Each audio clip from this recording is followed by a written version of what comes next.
एक मैटर जो बहुत टाइम से शांत था, फाइनली न्यू सीजे सूर्यकांत के लीडरशिप में टेकअप हुआ है और सुप्रीम कोर्ट ऑफ इंडिया ने एक बहुत ही सिग्निफिकेंट मूव लिया है जिससे देश भर की वक्फ प्रॉपर्टीज के फ्यूचर पर बड़ा इन्फ्लुएंस पड़ सकता है। अब सुप्रीम कोर्ट ने अग्री किया है कि वो सेवरल पिटिशंस को अर्जेंटली हियर करेगा जो डिमांड कर रही है कि उम्मीद पोर्टल पर वक्फ प्रॉपर्टीज के कंपलसरी रजिस्ट्रेशन के लिए जो स्ट्रिक्ट 6 मंथ की डेडलाइन रखी गई है उसको एक्सटेंड किया जाए। अब पिटिशनर्स का कहना है कि अगर टाइम नहीं बढ़ा तो हजारों वक्फ प्रॉपर्टीज लीगल अनसर्टेनिटी का शिकार हो सकती है।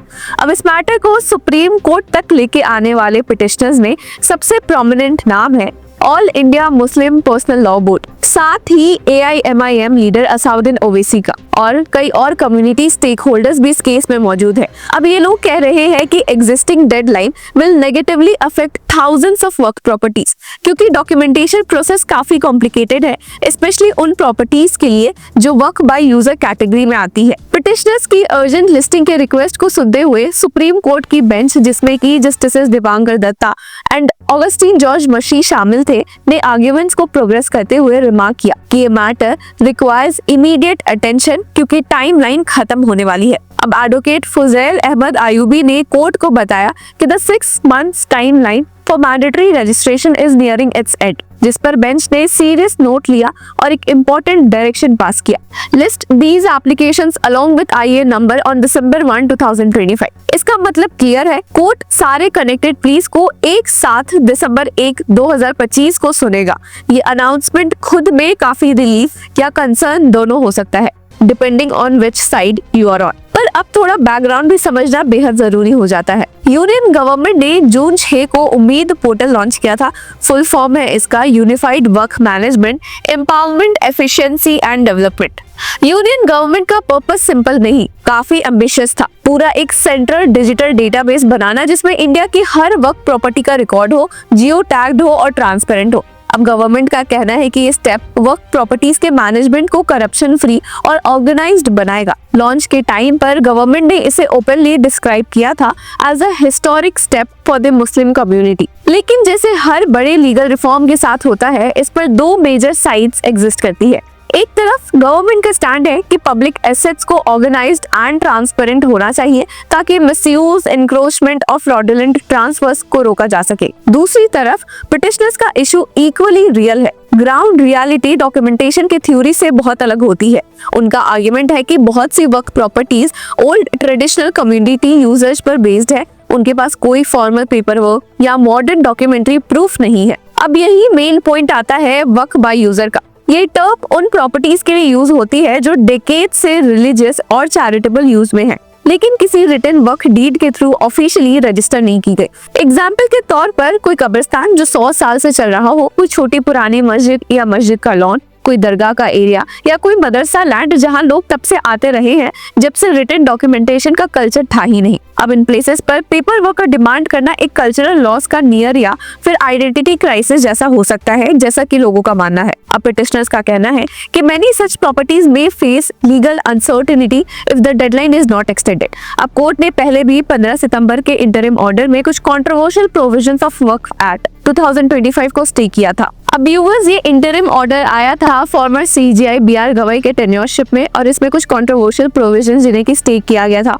फॉर एग्जाम्पल, एक प्रोविजन था जो कहता था कि only individuals who have been practising Islam for at least 5 years can create a Waqf. Court ने इस कंडीशन को स्टे कर दिया क्योंकि ये डिस्क्रिमिनेटरी और इरेशनल लग सकता था। हालांकि उन्होंने स्टे इस पे इसलिए लगाया है क्योंकि इसमें रिटन रूल्स नहीं आए हैं कि किन लोगों को 5 years इस्लाम प्रैक्टिसिंग माना जाएगा और ये कैसे माना जाएगा। लेकिन इंटरेस्टिंगली व्यूअर्स, सुप्रीम कोर्ट ने पूरे लॉ को स्टे करने से मना भी कर दिया था और रिमार्क दिया था कि there is a presumption of constitutionality in its favor। अभी बात क्लियर करती है कि सुप्रीम कोर्ट एक बैलेंस मेंटेन करना चाह रही है, इमीडिएट पैनिक अवॉइड हो, लेकिन लॉ को बिना फुल हियरिंग के ब्लॉक भी ना किया जाए। अब उस हियरिंग के दौरान पिटिशनर्स ने एक और कंसर्न रेज किया था कि वक्फ बाय यूजर प्रोविजन डिलीट करने से गवर्नमेंट को पोटेंशियल कंट्रोल मिल जाएगा कि वो ऐसे प्रॉपर्टीज को टेक ओवर कर सके। अब यहाँ फॉर्मर CJI BR गवई की बेंच ने काफी शार्पली भी रिस्पॉन्ड किया था and said that the centre's decision appeared prima facie reasonable and the claim that Waqf land would be forcefully taken has no water. अभी स्टेटमेंट काफी स्ट्रॉन्ग था और लीगल पर्सपेक्टिव से इंडिकेट करता था कि बेंच अभी तक पिटिशनर के टेक ओवर वाला आर्ग्यूमेंट से कन्विंस्ड नहीं है। अभी करंट मैंडेट के according all details of Waqf properties registered across India must be uploaded on the उम्मीद पोर्टल विद इन 6 months। मतलब डेडलाइन ऑलरेडी चल रही है एंड क्लॉक इज टिकिंग। अब पिटिशनर्स का फियर ये है कि paper work, surveying, validation, identity proof और हिस्टोरिकल यूजेज प्रूफ बिना, और इसको बनाने में काफी टाइम लगता है, स्पेशली जब रिमोट एरियाज या स्मॉल कम्युनिटीज के पास टेक्नोलॉजी, लॉयर्स और डॉक्यूमेंटेशन का एक्सेस लिमिटेड हो। पब्लिक परसेप्शन भी इस इशू पर डिवाइड हो चुकी है। कुछ लोग कहते हैं कि अगर लैंड सेक्रेड पर्पसेस के लिए यूज हो रही है तो प्रॉपर रिकॉर्ड्स होना चाहिए। जब रिकॉर्ड्स होंगे तभी अब्यूज, इलीगल ऑक्यूपेशन और पॉलिटिकल इंक्रोचमेंट्स को रोका जा सकेगा। पर कम्युनिटी रिप्रेजेंटेटिव्स बोल रहे हैं कि वक्फ ट्रस्ट प्रॉपर्टीज इमोशन, स्पिरिचुअलिटी और हेरिटेज से जुड़ी होती है और उनकी आइडेंटिटी डिजिटल डेडलाइन से मेजर नहीं की जा सकती। अब इस बैकड्रॉप में सुप्रीम कोर्ट का दिसंबर 1, 2025 को हियरिंग शेड्यूल करना एक टर्निंग पॉइंट होगा। अगर कोर्ट डेडलाइन एक्सटेंड करता है तो कम्युनिटीज को रिलीफ मिलेगा और स्ट्रक्चर्ड कंप्लायंस का टाइम भी। अगर कोर्ट डेडलाइन को मेंटेन रखता है तो कन्फ्लिक्ट लीगल और ग्राउंड लेवल्स पर एस्केलेट होंगे। पिक्चर को एक इमोशनल एंगल से देखें तो वक्फ प्रॉपर्टीज हिस्टोरिकली लोगों के फेथ और कम्युनल बॉन्डिंग की जगह रही है। अब कई जगह दरगाह पर लोग मन्नतें मांगते हैं, कई मदरसा कम्युनिटी एजुकेशन का बेस होती है, कई कब्रिस्तान एंसेस्टर्स का मेमोरी स्पेस होता है। जब ऐसे स्पेसेस के स्टेटस पर क्वेश्चंस उठते हैं तो लोग नेचुरली पैनिक करते हैं